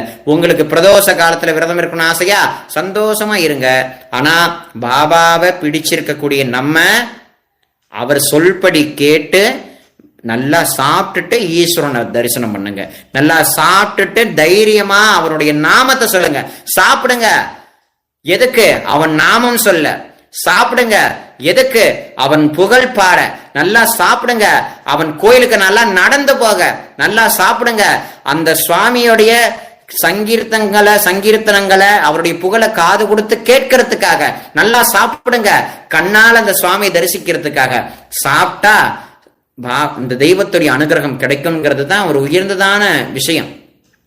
புரியுதுங்களா? அதுக்குதான் பாபா சாப்பிடு சாப்பிடு சாப்பிடு, சாப்பிட்டுட்டு வா, என்ன பார்க்க வரதுக்கு முன்னாடி நீ சாப்பிட்டு வான்றார் பாபா. நல்லா தைரியமா நல்லா சாப்பிட்டு வா. ஏன் பாபா கோவில்கள் எல்லாம் அன்னதானம் நடக்குது? அப்ப பாபா உணவுக்கு எவ்வளவு முக்கியத்துவம் கொடுத்திருக்கார். உணவே பிரம்மம்னு சொல்லியிருக்காரே பாபா. அப்படிப்பட்ட குருநாதரை வணங்கக்கூடிய நம்ம எல்லாரும் சாப்பிடாம இருக்கிறது நியாயம்தானா அப்படின்றத கொஞ்சம் ஆலோசனை பண்ணி பார்க்கணும் அப்படின்றத வேண்டிக்கிறேன். ஆகையினால பாபாவுக்கு ரொம்ப இஷ்டமான விரதத்தை இப்ப நான் உங்களுக்கு எல்லாருக்கும் சொன்னேன். அவருடைய புகழை பாடுறது விரதம், அவரை நினைக்கிறது விரதம், அவரை பத்தின புகழை வெளியில சொல்றது விரதம், இதெல்லாம் விரதம் தான். அவருக்கு ரொம்ப இஷ்டமான விரதம். ஏன்னா பாபாவே சொல்லியிருக்கார், எவன் என்னை விரும்புகிறானோ அவன் என்னை எல்லா இடங்களிலும் தரிசிப்பான் அப்படின்னு சொல்லியிருக்கார். அதுவே ஒரு விரதம் தானே. பகவானுக்கே ஒரு விரதம் இருக்கான். என்னை நம்பி எவனாவது ஒருத்தன் வந்துட்டானா அவனுடைய வாழ்க்கையை நான் பூர்ணமா பார்த்துப்பேன், என்னுடைய விரதம் எதுன்றானாம் பகவானே. அப்ப குருநாதர்களும் அதே விரதத்தை கடைபிடிக்கிறாங்க. நம்மளும் விரதத்தை கடைபிடிக்கிறோம், குருநாதரும் விரதத்தை கடைபிடிக்கிறார். நம்ம குருநாதருக்காக விரதம் இருக்கிறோம், குருநாதர் நமக்காக விரதம் இருக்கிறார். எதற்காகன்னா நம்ம பகவான் அடையறதுக்காக தான், வேற எதுவுமே இல்லை. புரியுதுங்களா சொல்றது? அதே மாதிரி பாபாவுக்கு பிடிச்ச இஷ்டமான விரதம் மௌன விரதம் இல்லையா அப்படின்றத ஒரு சாய்ராம் கேட்டிருக்கீங்க. மௌன விரதம் இருக்கிறது ரொம்ப நல்ல விஷயம். நம்ம சதா பேசிக்கிட்டே இருக்கோம் பாத்தீங்களா, ஓயாம பேசிக்கிட்டே இருக்கோம். நல்லதையும் பேசுறோம், கெட்டதையும் பேசுறோம், வாய்க்கு வந்தபடியெல்லாம் பேசுறோம். இந்த பேச்சு எல்லாத்தையுமே ஸ்டாப் பண்ணணும். பேசாம மாசத்துல ஒரு நாள் அல்லது வாரத்துல ஒரு நாள் உள்ளுக்குள்ள சாயநாமத்தை சொல்லிக்கொண்டு வாக்குனால எதையுமே பேசாம, ஆனா நல்லா சாப்பிடணும். பாபா சொல்ற மாதிரி நல்லா சாப்பிடணும். ஆனா வாயார பேசாம அந்த சுவாமியுடைய திருநாமத்தை சொல்லிக்கொண்டு மௌன விரதம் இருக்கிறது ரொம்ப நல்ல விஷயம். சரிங்களா? ஏன்னா இப்போதைக்கு இருக்கிற காலத்துல எதத்தின்னா பித்தம் தெளின்ற மாதிரிதான் எல்லாம் ரன்னிங்ல இருக்கீங்க. அதனால இன்னும் நுணுக்கமான விஷயங்கள், இன்னும் நுணுக்கமான சாதனைகளை எல்லாம் சொல்லலாம். ஆனா அது இப்போதைக்கு அதுல நாட்டம் இருக்கிறவங்களுக்கு சொல்லலாமே தவிர பொதுவா இந்த இடத்துல அடியன் யாருக்கும் சொல்றது இல்லை. புரியுதுங்களா? விரதம்ன்றது பகவான நினைக்கக்கூடிய விஷயம், நம்மளுடைய சுயமான காரியங்களை நினைக்கக்கூடிய ஒரு காரியத்தை நடத்தி கொடுக்கக்கூடிய விஷயம். நல்லா சாப்பிட்டுட்டு அந்த தெய்வத்தையும் குருநாதருடைய அருளையும் நினைக்கக்கூடியது. அதனால ரொம்ப நல்ல விஷயங்களை நம்ம என்னைக்குமே நல்லா அனுபவிக்கணுமே தவிர மற்றபடி எதுவுமே இல்லை. ஆகையினால மௌன விரதம் இருக்கிறது ரொம்ப ரொம்ப நல்லது. அவசியம் முடிஞ்சா நீங்க தாராளமா இருக்கலாம். மௌன விரதம் இருக்கிறது அடியனுக்கு ரொம்ப பிடிக்கும். ஆனா என்னால இருக்க முடியல. ஏன்னா சாய் காரியத்துல ஓடிட்டே இருக்கிறதுனால மௌன விரதம் என்னால இருக்க முடியல. உங்க எல்லாராலையும் இருக்க முடியும்னா ஒரு நாள் பேசாம தான் இருந்து பாருங்களேன். உங்களுக்கே அதனுடைய அந்த பவர் என்னங்கிறது நல்லா புரியும். ஆனா பேசாம இருக்கணும். இந்த நோட்ல எடுத்துக்கிட்டு நான் பேச மாட்டேன் இன்னைக்கு, நீ இந்தா இதை போய் அங்க வாங்கிட்டு வா, இது மௌன விரதத்துக்கு இது கிடையாது. ஆகையினால மௌன விரதம் இருக்குன்றது எங்கேயாவது ஒரு இடத்துல போய் அமைதியா உட்காரணும். உட்கார்ந்து கொண்டு உங்களுக்கு எந்த சொரூபத்துல மனசு லயமாகுதோ அந்த சொரூபத்தையே கவனித்து கொண்டு இருக்கணும். வாக்கு எதையும் பேசக்கூடாது. மனசு புத்தி செயல் எல்லாமே ஒடுங்கி அந்த சொரூபத்துல இருக்கணும். அது மௌன விரதம். பேசாம இருக்கிறது மௌன விரதம் இல்லை. இப்ப யாராவது திடீர்னு இது எங்கெங்க போகணும்னு கேட்டீங்கன்னா, நான் இன்னைக்கு மௌன விரதம் பேச முடியுமானா முடியாது, அங்க போ அப்படின்னு சொல்றது கூட மௌன விரதம் கலைஞ்சிடும். இப்ப உள்ளுக்குள்ள எங்க சிந்தனை போகுது பாத்தீங்களா? எந்த டிஸ்டர்பன்ஸும் இருக்க இல்லாம நீ பாட்டுக்கு அமைதியா ஒரு இடத்துல உட்கார்ந்து கொண்டு உனக்கு தெரிஞ்ச தெய்வத்தை புடிஞ்ச அந்த எந்த குருவை திருவடியை பிடிச்சிருக்கியோ அந்த குருவனுடைய திருவடியை அதை நோக்கி உன்னுடைய சிந்தனை இருக்கணும். அடுத்த ஒரு அடியவர் கேட்டிருக்காரு, ஸ்தவன மஞ்சரியில் தகிகாலா என்ற வார்த்தையின் பொருள் என்ன சாய்ராம்? தகிகாலா அப்படின்றது உரியடை விளையாட்டு. அதாவது மகான்கள் எல்லாம் தகிகாலா என்ற விளையாட்டை விளையாடினார்கள். மகான்கள் அந்த விளையாட்டை ரொம்ப விரும்புவார்கள்னு ஸ்தவன மஞ்சரியில இருக்கு. புரியுதுங்களா? தகிகாலா அப்படின்னா உரியடி விளையாட்டு அப்படின்றது தான் சரியான அர்த்தமாகும். அதனால இந்த சாய்நாத ஸ்தவன மஞ்சரில கூட நிறைய விஷயங்கள், பொருள் பொதிந்த விஷயங்கள் நிறைய இருக்கு. ஆகையினால அதெல்லாம் நம்ம நிறைய லைவுகள்ல நம்ம நிறைய அனுபவிப்போம் சுவாமியுடைய பரம கருணையினால. சரிங்களா? ஆகையினால இந்த 9 வார விரத விஷயத்துல தயை பண்ணி எல்லாரும் வைத்த காய போட்டுட்டு குருநாதனுடைய அந்த விரதத்தை இருக்காதீங்க.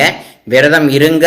நல்லா சாப்பிட்டுட்டு அவர் நினைக்கிறது விரதம், அவர் நாமத்தை சொல்றது விரதம், அவரை சிந்திக்கிறது விரதம். இதுதான் விரதமா இருக்கணுமே தவிர வைத்த காய போட்டுட்டு இருக்கிறதுன்றது பாபாவுடைய மார்க்கத்துக்கு விரதம் இல்லை. சரிங்களா? ஆன்மீக சாதனைக்காக நீங்க விரதம் இருக்கீங்களா? இருக்கலாம். அது குருவோடைய சொல்லா இருக்கணும். குரு சொல்லணும். புரியுதுங்களா? அப்துல் பாபாக்கு பாபா சொன்னார், நீ அளவோடு சாப்பிடு, அளவோடு தூங்குன்னு பாபா சொன்னார். அந்த மாதிரி குருமுகமா யாராவது ஒரு நல்ல அடியவர் பாபாவுக்கு சமமா நீங்க யாரையாவது பார்க்கிறீங்க அப்படின்னா அந்த அடியவர் சொன்னா நீங்க இருக்கலாம். ஆனா இது சாதாரணமான பொதுமக்களுக்கான இந்த 9 வார வியாழக்கிழமை விரதத்துல பட்னி கடந்துதான் பாபாவுக்கு பண்ணணும்ன்றது கிடையவே கிடையாது. நல்லா சாப்பிட்டுட்டு அவரை சிந்தனை பண்றது பாபாவுக்கு இஷ்டமான விரதம். அவரை சிந்தனை பண்றதே விரதம். அவருக்கு எது இஷ்டமான விரதம்? நம்மளை நினைச்சு பார்க்கறதே ஒரு விரதம். நமக்கு எதெல்லாம் தேவையோ அதை பார்த்து பார்த்து பண்றதே விரதம். புரியுதுங்களா சாய்? அதனால ரொம்ப சந்தோஷம். உங்க எல்லாருக்கும் அடியின் சொல்றது புரிஞ்சிருக்கா அப்படின்றது எனக்கு சந்தோஷம். அடுத்து ஒரு அம்மா கிருஷ்ணாய வாசுதேவாய ஹரயே பரமாத்மனே பிராணநாதா கிளேஷே கோவிந்தாயே நமோம் நமஹா. எனக்கு இந்த ஸ்லோகம் அடிக்கடி தென்படுது. அப்படின்னா நான் சாய்ராம் நாமத்துக்கு பதில் இந்த நாமத்தை சொல்லணுமா சாய்ராம்? இதை வந்து நீங்க தாராளமா சொல்லலாம். எல்லா நாமமும் குருநாதனுடைய நாமம் தான், தப்பே இல்லை. எல்லா நாமமும் குருநாதனுடைய நாமம் தான். ஹரே ராம ராம ராம ஹரே ஹரே, ஹரே கிருஷ்ண கிருஷ்ண கிருஷ்ண ஹரே ஹரே சொல்லலாம். ஜெய் ஜெய் ராம் கிருஷ்ண ஹரி சொல்லலாம். அதே மாதிரி நாராயணா நமோ நாராயணா சொல்லலாம். ஓம் நமக் சிவாய சொல்லலாம். ஹரி நாராயணா சொல்லலாம். ஓம் நமோ நாராயணாயா சொல்லலாம். ஓம் சக்தி சொல்லலாம். சாயி ராம் சொல்லலாம். சாயி நமோ நமஹா சொல்லலாம். எது வேணாலும் சொல்லலாம். உங்க மனசு எதுல லயமாகுதோ தாராளமா சொல்லுங்க. அதுக்குள்ளேயும் குருநாதருடைய கருணை இருக்கு அப்படின்றத நம்பலாம். சரிங்களா? சரி, அடியனுக்கு ரொம்ப டைம் ஆயிட்டு. சைத்தன்யம், ஸ்தவன மஞ்சரியில சைத்தன்யம் என்று வரும். இதன் அர்த்தம் என்ன? சைத்தன்யம்னா ஆத்மஸ்வரூபம் அப்படின்றது அர்த்தமாகும். சைத்தன்யம் அப்படின்னா ஆத்மஸ்வரூபம், புரியுதுங்களா? சைத்தன்யம் எல்லா உயிர்களிலையும் சைத்தன்யம் இருக்குன்னு சொல்லுவாங்க. அந்த சைத்தன்யத்துக்கு மறுபெயர் ஆத்மஸ்வரூபம். இதுதான் அந்த சைத்தன்யத்துக்கான அர்த்தம். இந்த மாதிரி டவுட்ஸ் எல்லாம் வந்துச்சுன்னா அடியன் வந்து இதுக்காகவே அடியன் வந்து ஒரு லைவ் கொடுக்குறேன். உங்களுடைய தெரியாத கேள்விகளுக்கு நீங்க தாராளமா கேட்கலாம். எனக்கு தெரிஞ்சா அடியன் வந்து பதில் சொல்லுவேன். தெரியலனா இதுக்கு எனக்கே பதில் தெரியலமா அப்படின்றத நான் வெளிப்படையாவே சொல்லிடுவேன். அதுக்கு எப்போ சுவாமி நேரம் கொடுக்குறாரோ அப்ப நம்ம வந்து தாராளமா பார்க்கலாம், அனுபவிக்கலாம். சொல்றது எல்லாருக்கும் புரிஞ்சிருக்கும் அப்படின்னு நினைக்கிறேன். குருநாதருடைய கருணை கிடைக்கட்டும். குருநாதருடைய சிந்தனையாவே இருப்போம். குருநாதருடைய திருநாமத்தை சொல்வோம். இன்னைக்கு குருவாரம், எல்லாருக்கும் குருநாதருடைய பரம கருணை கிடைக்கட்டும். ஓம் சாய்ராம்.